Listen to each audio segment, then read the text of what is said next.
let's talk about what do we mean by the belief shifts. We are going to take a deep dive. That means nerd out. Let's just be honest. When I say deep dive, I'm like, we're going to nerd out on some stuff. We're going to nerd out on what we mean by the belief shifts. Welcome to The Belief Shift, the show that explores what you really need to know about building a successful small business. I'm your host, Camille Rapacz, small business coach and consultant who spent too much of her career working in corporate business performance. And I'm George Drapeau, your co-host and her brother. I'm a leader in the tech world, bringing my corporate perspective, but mostly my curiosity. Together, we're exploring beliefs about success and how to achieve it, but mostly we're bringing practical solutions so you and your business can thrive. Yeah, the number of belief shifts could be many. And so I tried to condense this down to kind of a few. I don't know if 8 is a few, maybe that's several. I've heard that the number 7 is the point where it becomes several versus a few. We're going to try to do this in 2-part episode. It might creep into a 3-part. We'll just see. Maybe our magical podcast producer, Katie, will be able to condense all of our wordiness, which reminds me, Katie, since you have joined us for this second recording of our episode, do you want to introduce yourself? Because you're going to be popping in and out with us, right? And hanging out every once in a while in our podcast. That's true. Sure. People should probably know you as not just this floating face or this background voice that shows up every once in a while. I don't know. We're the talent. You're the engine. That's right. So I'm Katie Rempe. I'm producing the podcast. I have a company called Light from Lantern, which produces my podcast, Knit a Spell, and now The Belief Shift. I'm very excited to be on board, give my perspective randomly from time to time as a small business owner who also happens to be learning from you, Camille. I would not certainly be where I am now without your help. So I'm happy to return the favor. Hey, Katie, have you always been a small business owner? No, I used to work at another small business that actually had employees. I kind of figure like a small business now in my eyes is just a one person, but now I know it as a solopreneur. Yes. And I think it's important to note that when we talk about small business in this podcast, we do mean everything from solopreneur to like that. I can't remember the exact cutoff number for what small business definition is, but it's like less than some hundreds of employees. I mean, these can be millions of dollars worth of, size business revenue and still be small business. So small can actually feel big to those of us who are solopreneurs, right? But It's not big corporate. And so it's kind of a big range. We're really focused on the business that are a little bit more towards the smaller end, like less than 100 employees is more commonly the kind of small business that I'm working with, but it really applies to any sort of small business that's just sort of trying to figure things out. So welcome, Katie. Glad you're here this week. All right. So here's how we're going to get into this. We need to talk about the belief shifts and what we mean by them. We're going to be using some terms. So there's some language in here that I use that I want to be able to define, but also just talk about some examples. And, George, between you and I, just really talking about like, what does this mean? And why does it matter? I guess is really the point. Why does it matter to small business owners? What do they do about it? Because I think all of these concepts, they're recurring themes in all the work I do with my clients.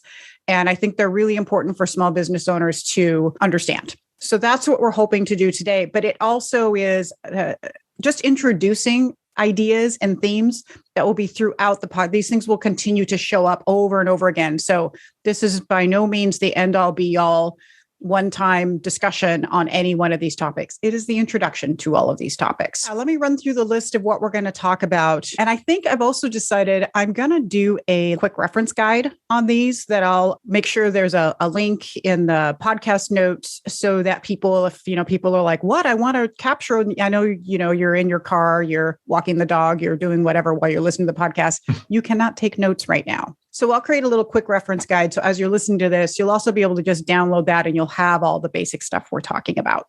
So here are the 8 belief shifts that we're going to talk about. The first one is foundations over quick fixes. The second one is curiosity over self-criticism or hiding. The third one is micro moves over massive action. The fourth one is planning it over winging it. The fifth is systems over chaos. The sixth one is strategy over spaghetti on the wall. The seventh one is trade-offs over sacrifice or hustle culture. And then the last one is process over outcomes. So those are the 8 topics we're going to get through. And let's see how many we can get through in this first episode. I like these belief shifts too. I'm really curious to hear how you think about how they apply to small businesses, just because even without that, they're very satisfying to me. They're not specific to small business, but they definitely, for me, as I work with small business owners, they repeatedly come up as challenges for small business owners. So that's why I picked them. I'm like, wow, these are things we're constantly sort of grappling with on a very consistent basis. And Katie can probably hallelujah to that. So the first one, foundations over quick fixes. What do we even mean by this? So when I talk about foundations, I mean really the fundamentals of business, like how business essentially works. And when I talk about quick fixes, I'm talking about these sort of surfacey solutions. It'll be like a surface solution to a really broad problem, even a generic problem every business has, like it needs to make more money. And it'll just be this surfacey solution to that really doesn't have, there's no evaluation of what the core problem is. Or it'll be a very singular solution, like do this one thing and it will magically transform your whole business. And so it presumes too much in the solution, right? I see solutions like, wow, that solution only works if that business owner has A, B, C, and D in place, but they don't tell you that. And you don't know that because you don't understand how business works. So you get stuck. So an example of this quick fix would be something like somebody offering to help you get more clients by, just copy the formula I use to sell on TikTok. That's a very singular, surfacey solution to a generic problem of I want more clients without actually going to the core of researching why don't I have more clients based on what I'm doing now. So it's a very generic and singular solution. Or another one I see is, in order to make more money in your business, you need to start a membership. So sometimes it's it'll have you thinking about deciding to start a membership in your business just because you're getting this messaging that every online business must have a membership. Like it's the thing now. And this is a real thing that's been happening in online business, George, where it's just like that became a thing everybody's pushing. Everybody should have a membership. Your business, your online business is nothing without one. But if you make that decision just because people are telling you you should, and by the way, they're making money off of you doing it because they're selling that to you, and you're not making it off of whether that actually fits with your desired business model, because a membership is nothing to sneeze at, that's a lot of work, then you're just doing a quick fix instead of foundationally focusing on what is the business model I want to create, and then what would best serve me, and then deciding if a membership is in that business model or not. So another example is from a marketing strategy standpoint, it could be that, that TikTok example is you're going to just decide you're going to start showing up on TikTok without knowing, have I done any research to see, is my audience there? Do I even know how TikTok works? Like you're doing it just because everybody's like, do the new thing and it's TikTok, right?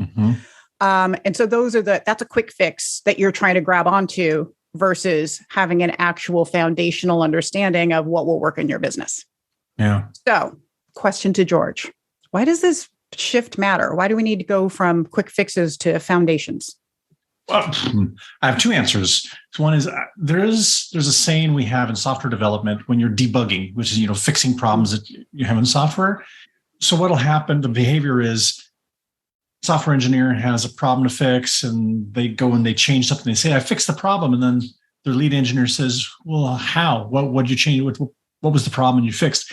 I don't know exactly, but I made this change and now the problem's gone away. The saying we have is, if you don't understand how you fix the problem, you haven't fixed the problem. I love this belief shift because I truly believe that most things in life can't be fixed quickly. Your weight isn't where you want to be. Your fitness and health isn't where it wanted to be. Where you are in your learning and career preparations and where you want to be. Your relationship isn't. None of these things that you actually care about can be fixed quickly. You generally need to get some sort of base, some sort of foundation. So I think in general, this is true. Quick fixes ultimately will not get you where you want to go for anything that you really care about. You also just brought up the whole reason why quick fixes are so prevalent. Because then, immediately like, well, why are they everywhere if they don't actually work? Yeah. Well, because we don't want it to take a long time. I see small business owners particularly at risk in that. Like, I think it's really important for them to focus on this shift in belief because they're easy targets. They don't know what they don't know. So the foundational stuff, they're probably still like, if you don't know what I'm talking about, you're still like, I still don't understand what she means by foundations. Great. Stick around because we will help you understand that in the podcast. But that means that they're really susceptible to the quick fix because that they can understand, oh, I should do a membership, and they can grab on it and like tangibly do something and take action.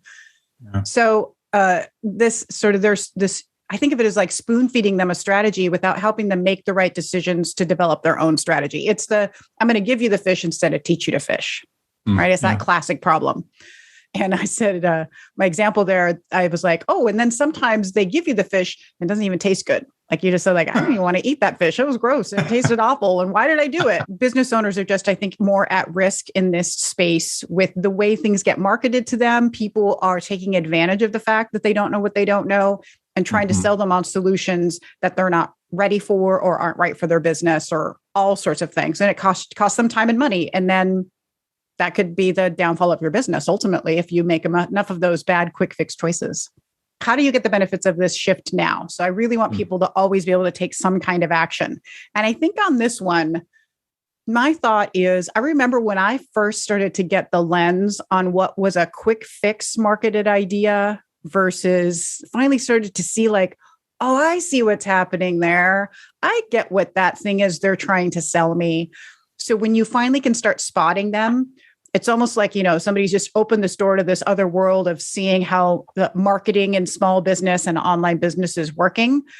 And it's super awesome.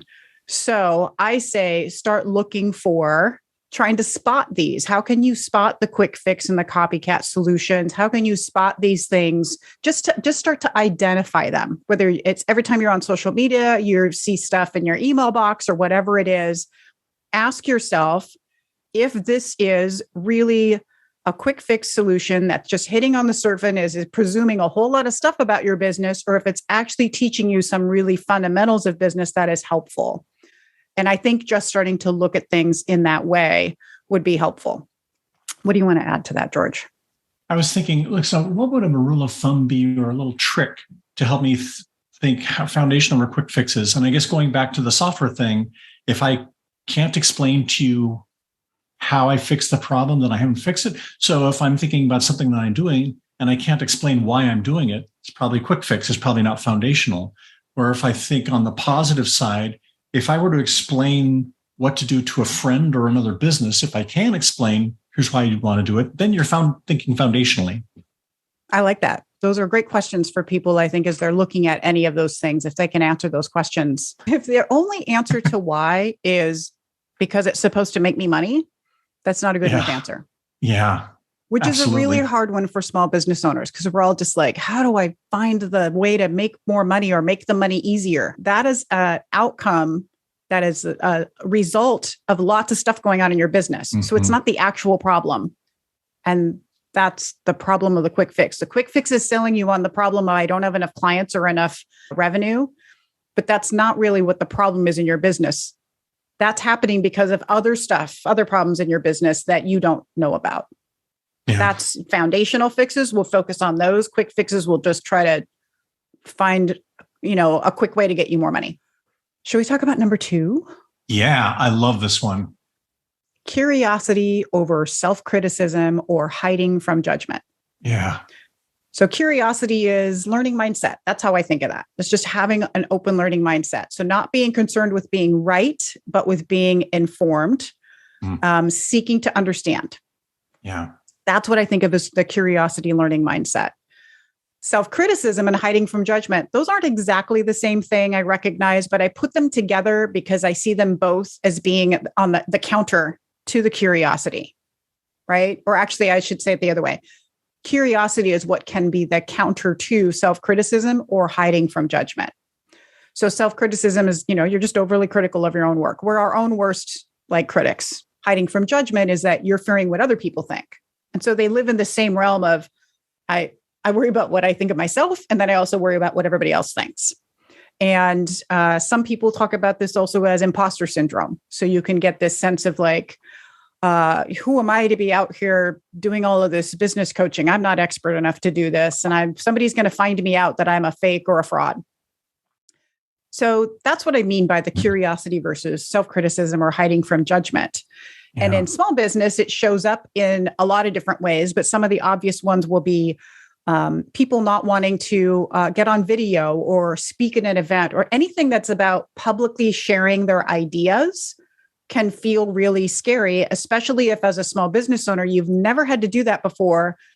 And you don't have, I was thinking about this when I was moving from having to do presentations when I was in the corporate world versus when I had to do it for my own business. And in the corporate world, it felt safer because I had an audience that I knew, which was the people that I work with and in the business.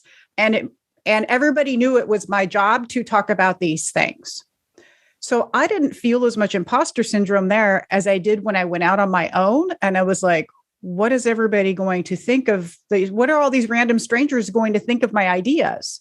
It was this weird challenge in thinking about how to overcome my fear of sharing my stuff that and it took me a while to kind of grapple with. Why does this feel so different from I've spoken in front of large groups. I've been a keynote speaker. I've done all these things in corporate, but somehow when it was my own business, it was personal because, this is just my business. And I'm just out here tooting my own horn. And it felt very different. It made me, I was much more self-critical. I had much more fear of judgment.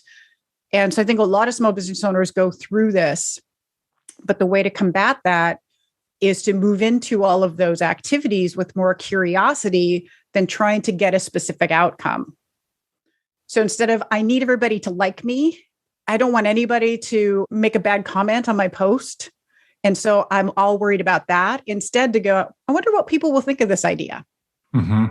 Right. So you flip it into this curiosity space, which I think, at least for me, it very much, and when I talk to my clients about this too, as soon as I switch them into this, how do we approach this with curiosity and set that other stuff aside? It really shifts how you approach that work and can move you away from that hesitancy, that self-criticism and hiding from judgment can create in you. One thing I really like about this belief shift is it's so clearly changing from a negative-oriented mindset to a positive-oriented mindset, because curiosity is at worst neutral.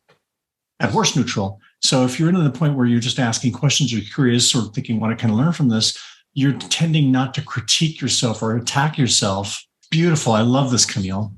So I've got an obvious story I think applies from last night. Last night, he and I went to go and get pizza. Got a couple pizzas, got a Caesar salad, and I asked him to carry the salad.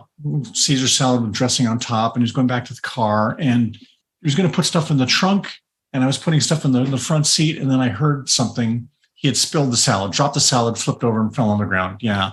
And he looked at it, and I was upset. It's like we lost our salad, although I had a feeling the pizza place would give us another one, and they did for free, and it was all great. So we did that, and then Ivy said, Daddy, I'm sorry I dropped the salad. It was very sweet. And I said, look, let's talk about what happened here. That's nice of you to apologize, but I don't think you need to apologize in this case. You weren't distracted. Sometimes what happens with you, Avi, is you get distracted by something else. You're not paying attention. I don't think that's what was happening here. What I saw was you were walking back to the car, and tell me what happened when you got there. And you said, well, I wanted to open the trunk, but I was still opening the salad, and I put it on one hand. I was trying to open the trunk with the other hand, and it fell down. I said, yes, you were just trying to do too many things at once to be helpful. You weren't distracted. So I get that. So what do you think you should do in the future? It's like, well, not do too many things at the same time. I think exactly right. I really appreciate you wanting to try to help, and you're trying to do it quickly, but I think you just learned maybe slow it down a little bit and you'll be okay. But you were distracted. So, Neil, thank you. This is a perfect example here of how we went about it. And like, he felt bad and he was ready for me to say, you dropped the salad. Look at this, you ruined this food and it's all over the ground. Like, no, none of that. That's not helpful. And there was no need for it. And it's not what happened. Boy, that theme of the also just focusing on one thing that could be threaded throughout all of these beliefs for sure. Like, that's kind of at the heart of all of them. I love this because it's such a simple way to take you out of the judgment and criticism and just into like, let's just talk about what happened. It's the way I think to also help people manage their fear of failure. I'm not going to say eliminate it because I don't think it ever really goes away, but managing fear of failure by being curious about the failure. Right. By the way, at dinner time, when my wife was with us and the three of us were together, we recounted that story. Avi wanted me to tell the story, but as I told it, he stopped me. He said, no, there was more. And he gave more detail than I'd heard before even. So what I like about that is that he had no fear of, reprimand or anything. And he's like, let's get this right about exactly what happened, how it was wrong. Like, okay, great. It's exactly where we want you to be. So why does this shift matter? We've already talked about this a little bit, but, with this criticism, it's holding you back in your business. When you are self-critical, when you are hiding from judgment, you are holding yourself back in your business unnecessarily because it's scary. And you know what? Dang it, people are judgy. They just are. I don't know why we're so judgy about other people, but it's real. So I'm not here to judge anyone about their fear of judgment because people can be mean and judgy. It's one thing to give, good feedback, but most of what people are doing when they think, I'm just giving feedback. No, you're just passing your judgment along. We have a whole conversation about that and what it means to be authentic in my air quotes. It's holding you back. And you're probably even just making yourself miserable because you're being so judgmental and self-critical all the time about your work instead of celebrating all the cool stuff that you're doing. All you need is one other person, a friend, somebody to look at your business to tell you like how amazing and how much success you're having. This happens a lot in our membership, right, Katie? So I have a membership with small business owners. And we have moments where we're just talking about like, let's just talk about the small successes that you're having. And they'll be, well, I didn't get as much done as I wanted it. This is actually a theme with all my clients. I didn't get as much done this week as I planned to, Camille, and I'm sorry. And I'm like, well, I don't know why you're apologizing to me for one. But also then when they list all the stuff, I'm like, wow, you did so many things. So they're just being self-critical even about how much work they accomplished, right? So we're doing it at all these levels. If we can focus more on being curious and, asking like, oh, how did I do this week? Or how did this problem come about? Or whatever the thing is that you're about to shift into a negative mode on, I believe that will actually accelerate the growth in your business because you will stop hesitating all the time and you'll actually take action. It's better for you to take an action and learn that it wasn't the right one than to just sit there and do nothing at all, because that learning is progress. And the sitting there overanalyzing is not. And you're overanalyzing when you're being self-critical, right? Oh, what do I do? How do I manage this? It's also just good for your mental health. So if you feel a lot of anxiety in your business, shifting into a curious mindset, I think can be really helpful. I'm not going to say easy. As I say this stuff, it's like easier said than done is also very true, right? It takes a little bit of effort and work. But one thing you can do is just focus on what you've been avoiding because you feel like you don't know enough, you're not good enough, you're fearing other people's judgment. Find that thing that you've been avoiding. And whether it's about your business or not, by the way, I don't care what it is. But find that thing you've been avoiding and shift the goal or the objective of that thing into, I just want to learn something by doing. Cool. So you just take an action because you're just because you're going to learn, not because you're trying to impress anybody, not because you're trying to do it right, but just because the only real way you're going to learn anything is by doing the thing. So that's a shift in mindset, I think, or a way that you can apply this shift. The other thing that I thought of as we were just talking was, because I brought up the membership, was to surround yourself with other people who can be curious with you. How would you do that? Ask a question. Join my membership. No. Just find other business owners. It could be a friend. It could be a colleague. Find those people who can enter into more of a curiosity. You know who those people are in your life that are much more on that vein of curiosity. They have those kinds of conversations versus our very judgment, or the people that are always telling you the answer. Like spend less time with those people and more time with people who enjoy thought partnership and curiosity with you. And it might take some work. You might have to go out and sort of meet some people. But if you already know those people, you have them in your life, that's another shift you can make, is spend more time with them. For me, my question shift would be this. If we spend a lot of time asking, did I do well or not? How did I do? Instead of asking that question, ask, what did I learn from this? Or did I learn anything from this or not? Easy question, easy answer. And like, oh, wow, I didn't learn anything, or I don't know what I learned. It'll stop you and shift your belief, really. Yes, 100%. The type of question you ask matters, which is, I'd asked you earlier about if you'd read that book, Humble Inquiry. I think we'll do a whole episode on that because it's related to what you were also talking about and how to ask questions. The questions we ask of others and ourselves matter more than we think. And most often I find people are asking themselves the wrong questions in their business, of themselves, of their performance, I don't want to get into it too much here, but this will definitely be a topic because it's an important one. Well, we've made it through 2 of our 8 belief shifts, and we're going to pick up with number 3 in our next episode. So make sure that you are subscribed to the podcast so that you don't miss a beat. Also, remember in the show notes, there is a link where you can download a free guide that walks you through all 8 of the belief shifts. And that's all we have for this week. Thanks for hanging out with us. See ya.